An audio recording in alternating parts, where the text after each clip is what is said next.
Hello everyone, welcome back to my vlog. So today, may mga nagko-comment kasi nasabi, weekend vlog daw ba puro shopping lang? No, hindi ako mahilig mag-shopping.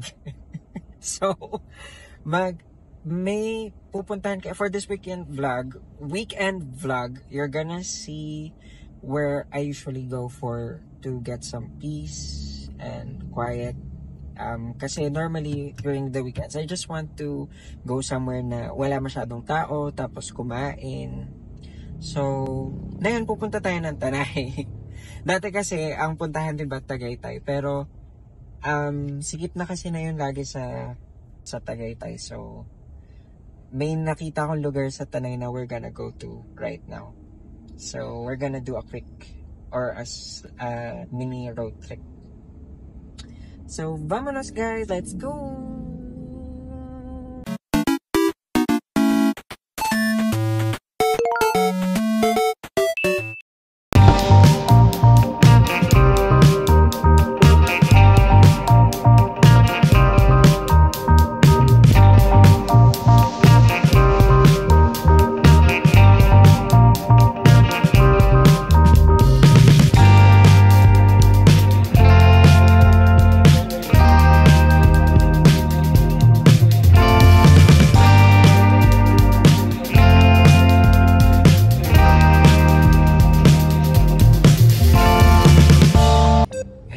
Pasig pa lang, C5 pa lang.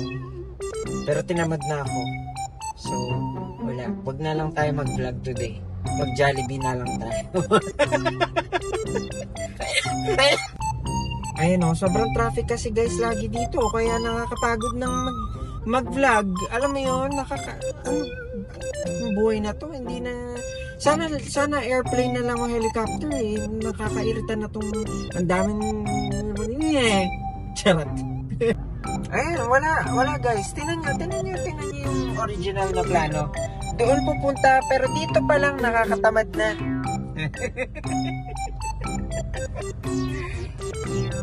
Kakain na lang ako sa Jollibee. Bye!